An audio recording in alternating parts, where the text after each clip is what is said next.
waxa aynu ogsoonnahay dhammaan intooda badan dadweynaha ku nool caalamka inay yihiin isticmaalayaal adeegsada aaladda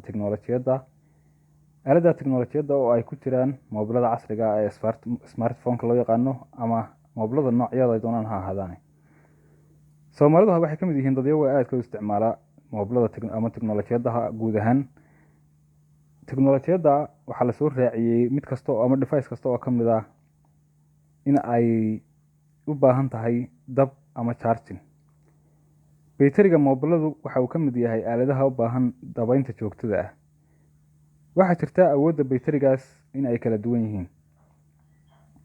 Dadka qaar waxaa jira aad uga cabanaya in baytarigu ka daciifsan yahay oo markiiba dabka sii deynayo.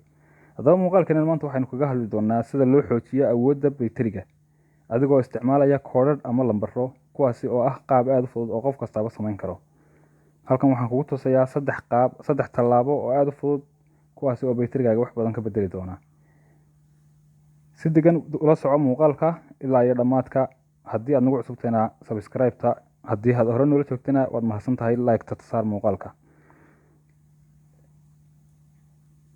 Tallaabada koowaad waxa aad taabanaysaa calaamadan xidigta loo yaqaano ama startiga, kadibna waxaad raacinaysaa afar gees ama sallaanka waxay dadku u yaqaanaan qaarba. Kadib waxaad gelinaysaa 0228, kadib waxaad taabanaysaa calaamadda afar geesta ama hashtag. Muuqaalkii guud ee moobilkaagu wuu isbedelayaa, waxaa soo baxaya daaqadan madow.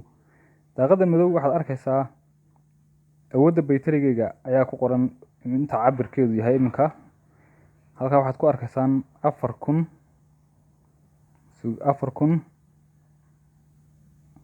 4014 weeye voltage-kiisu iminka.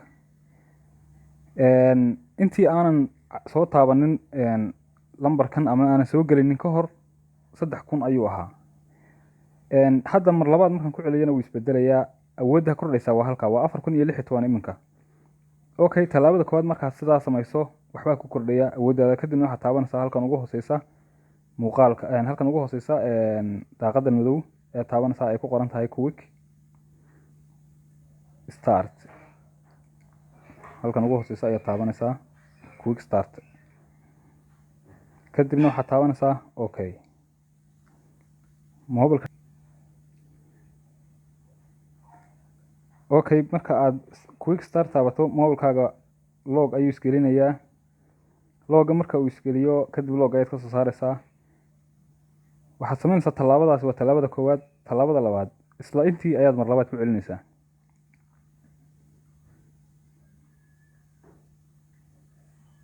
mar labaad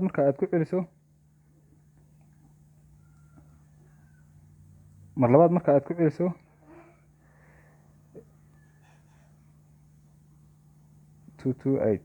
0228 afar gees. mar kasta oo aad ku celiso waxaa ku kordhaya 4018 ayuu hadda noqday. 4016 buu ahaa markii hore, 4010 buu haddana ahaa, 4020 waad aragtaa inuu socdo.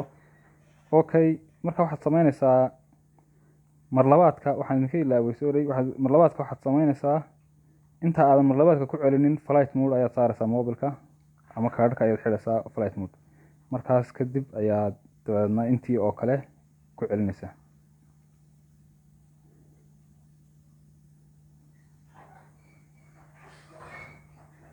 Okay, quick start baad dhahaysaa, okay baad oranaysaa. Okay, markaas isa moobilkaaga log ayaa gelaya, log ayaad ka soo saaraysaa. kadibna waxaad furaysaa flight mode ayaad ka qaadaysaa. flight mode markaad ka qaaddo ee moobilkaagu ishido, tallaabada saddexaad waxaad samaynaysaa koodhkan ayaad gelinaysaa xidig afar gees 9900 afar gees. daaqadan ayaa kuu soo baxaysa. kadibna waxaad dooranaysaa halka ay ku qoran tahay copy kernel log to SD card. halkaas ayaad taabanaysaa marka ugu dambeysa copy kernel, kadibna okay ayaad oranaysaa. hadda anigu hore ayaan isticmaalay laakiin balse okayda adiga halka dhexo ayuu kaaga soo saaraya. intaas marka aad samayso moobilkaaga restart ayaad ku samaynaysaa, waad baktinaysaa, dib ayaad u shidaysaa.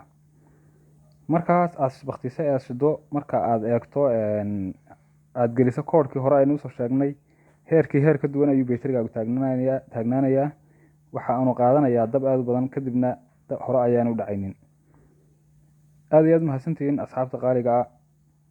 insha allah muuqaalka xiga waxaanu ka dhigi doonaa sida mobileka androidka ama programka androidka ee ku jiro loogu shubo application ama programka iphone-ka oo kale, sida hadda kan idinka muuqata. mobilkan wuxuu ahaa markii hore applicationka androidka ayaa ku jiray waa tan, haddana wuxuu u muuqdaa sida iphone-ka oo kale.